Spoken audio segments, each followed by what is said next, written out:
好，單車後轆嘅花鼓係咪越大聲嗰個傳動力係越好咧？係踩嘅時候越慳力咧？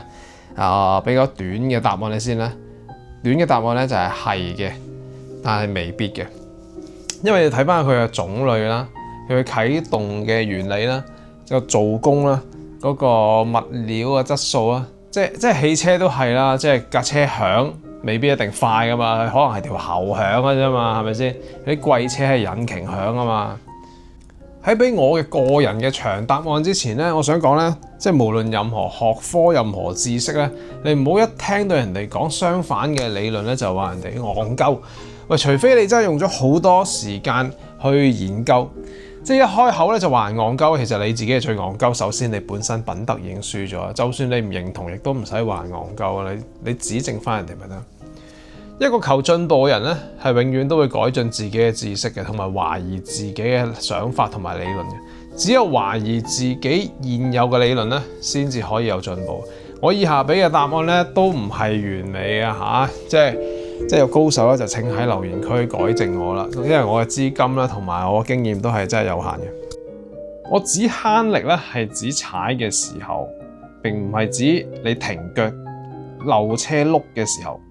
如果你計停腳漏車碌得鬥遠咧，應該係細聲嗰啲會碌得遠啲，因為佢嘅咬合點少啦，減少個摩擦啦，佢就碌得遠啲。好，而家開始解答。首先咧，靜音花鼓咧係例外嘅。靜音花鼓咧喺停腳嘅時候咧，咬合嘅機關咧就會分離啦，所以一定係冇聲。傳動力夠唔夠咧，就要睇翻裏邊係咩結構。呢種花鼓咧，一般都係高級嘢啦、貴嘢啦，應該就唔差嘅，但係我就未玩過啦，唔詳細喺度講啊。爪式嘅花鼓咧，咁有3爪啦、6爪啦、2爪啦，如此類推等等啦。咁亦都有爪中有爪嘅，從而增加咬合點。有啲人叫啟動點嚇。咁爪數越多，自然會越嘈啦，同埋越夠力啦。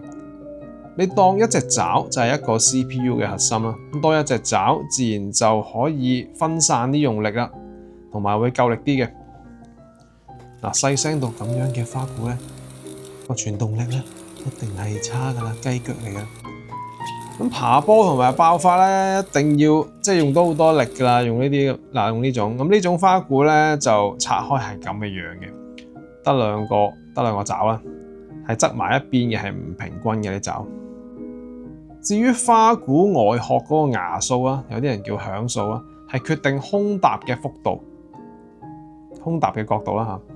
咁當然越密咧，空踏嘅幅度咧就會越少啦，起動咧就會更加爽快，腳感亦都會更加好嘅，即係唔會聽到咁容易聽到砰一聲咁樣嘅。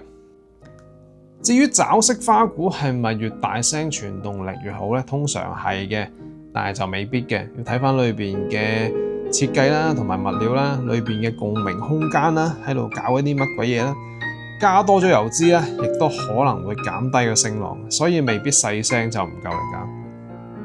另外一種花鼓咧就係擊輪式嘅花鼓啦，有單擊輪啦，同埋雙擊輪啦。咁每個擊輪咧就係由2個好似齒輪咁嘅餅咧咁就組成嘅，齒數密度越高咧，代表個咬合點就會越多啦，或者叫啟動點啦。頭先講過啦。空踏嘅角度咧，亦都係會比較細嘅，啟動係會比較快嘅，腳感亦都係比較好。咁理論上咧，齒數多嘅擊輪咧係會大聲啲嘅。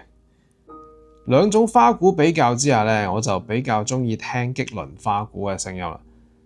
即係我覺得係個人覺得係比爪式花鼓係好聽啲，因為個聲比較沉實啦，即係冇咁刺耳啦。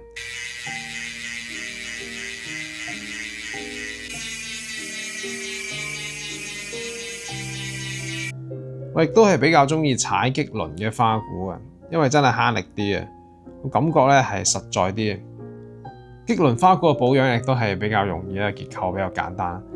代表嘅牌子當然有 DT Swiss 啦，咁 Super Team 咧都有啲嘢抄佢啊，而家咁有興趣可以用個曲去個官網睇睇啦。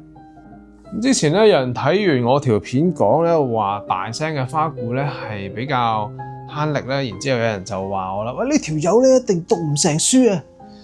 唉，喺你話我讀唔成書之前咧，唔該你去查下 AI， 睇下 IGN 啲片 ，Google 一下睇下佢哋點講先啦。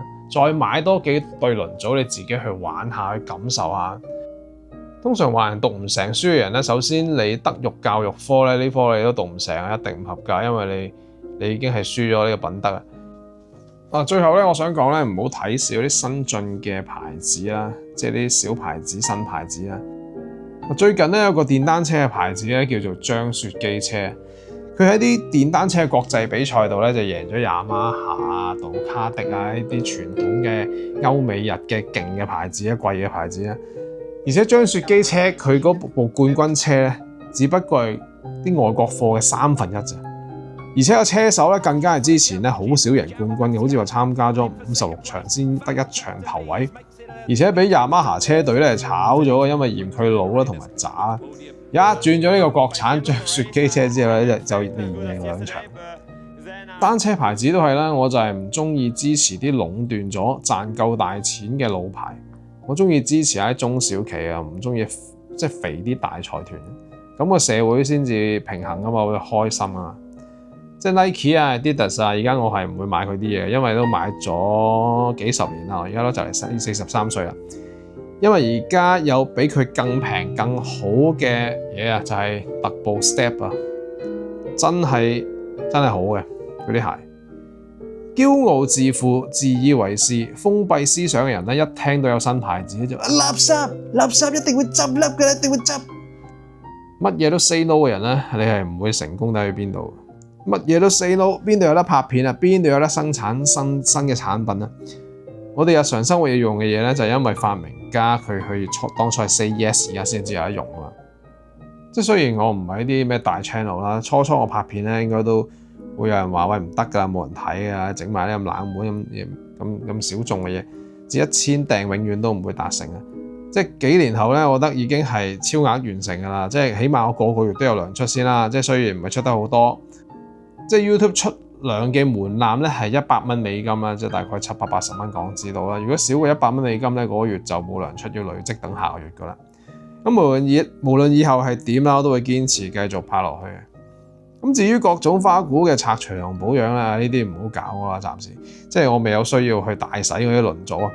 之前就拍咗一個散珠卡式嘅花鼓啊，因為嗰個真係有需要去整啊嘛。